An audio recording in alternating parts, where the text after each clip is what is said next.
What if getting triggered is just not the problem that we think it is?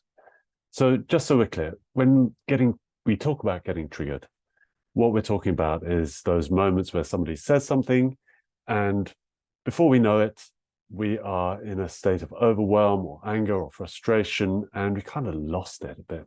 And it doesn't have to be something being said by somebody else. It can be watching something on TV, reading something. It can be a thought. So what happens in that moment is that there's a reaction, and it's a reaction that takes us over. Now, what's firstly very interesting about this is the reason it does this is because it's made out of survival energy.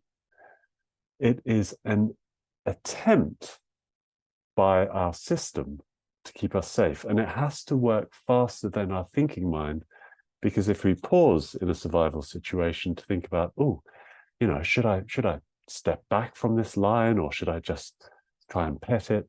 Then we're going to get eaten. And so, although it may not be a lion we're facing, it may be a thought or a comment or even a facial expression from somebody we care about, our system will react as if it's a survival thing. And as I said before, survival energy is compelling. It is meant to move us before we can think. So in that context, getting triggered has a somewhat different meaning. It's actually an attempt to look after ourselves. And if that's not enough to change your mind about getting triggered, then perhaps it's also worth thinking about the sequence of events that can happen after we get triggered, which is that we can, because of the trigger, because we reacted in the same way that we don't want to behave again, we can actually start to judge ourselves, which some people refer to as a second arrow, which was a term which I wasn't familiar with until actually somebody I work with brought it up.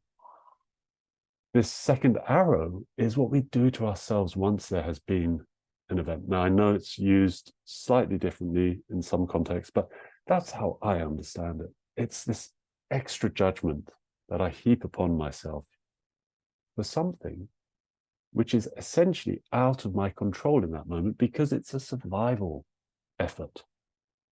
Now, we all have a particular hand of cards we're dealt in life. Some things are better than others for some people. Some things are worse. And that's also true of the shapes of our nervous system.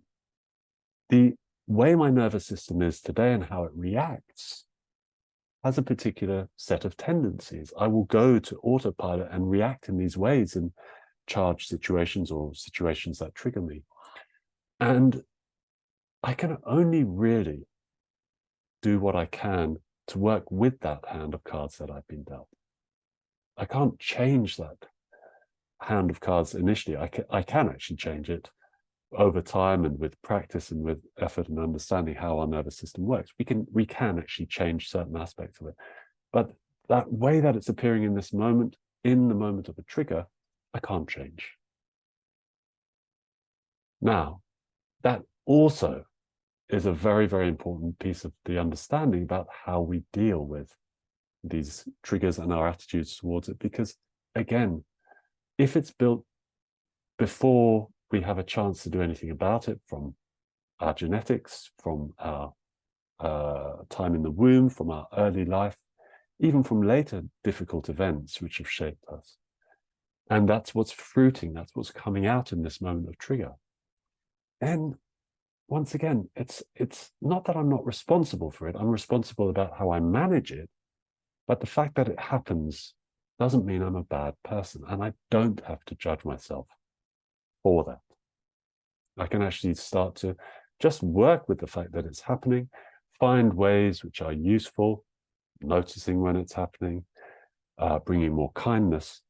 And that will, over time, start to actually change the way that I relate to the trigger and actually allow me to catch it much earlier in that cascade of things which happen. So that comment comes in from somebody, and instead of immediately reacting, I can actually absorb it, take it, perhaps deal with it later, perhaps respond humorously in the moment, or whatever it is, have a different set of choices available to me.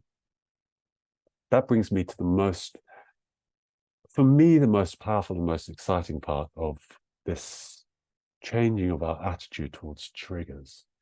And that is that if we become a little bit kinder, so that we can accept that triggers happen, that they're part of us, part of our makeup, part of the way we are, even when they're difficult and unhelpful, they are essentially an attempt to keep us safe, even if they're not bringing us results we want in our life. We can understand that that's what they're about, and that we can actually become more present to them, understand them, and repair the effect of the trigger, repair ourselves and the impact of our judgment around the trigger, the impact of how the trigger feels when it comes up. If we can take this attitude that there is a possibility even of repair, then the whole frame of the trigger changes. It becomes less about something which we have to fix and more about something that we can interact with creatively to understand what's going on with us, how we feel about the world, where we come from. And essentially, although it's quite a loaded word, we can actually use it to heal ourselves, heal our relationships. So moving from this idea of just fixing the trigger, that it's a problem that's got to be solved. And of course, when it's causing damage in our lives or damage in our attitude towards ourselves, we want to improve it. At the same time, if we can bring in more of this idea of repair, that we can understand the trigger, we can change it over time, that it's an expression of our nervous system which has information for us, and actually over time take that into this repair process, it becomes something very different and actually becomes fuel for our creativity. So this is why I feel that we can start to think about triggers a little bit differently. Yes, we have to work with them more intelligently, and when they're very, very strong and causing damage to our relationships or damage to our lives in some way, we need to minimize that damage. And at the same time, if we start to understand more about how triggers are shaped and what we can do about them, specifically with nervous system work particularly, then we can start to move into this state of repair, and that's when they become creative.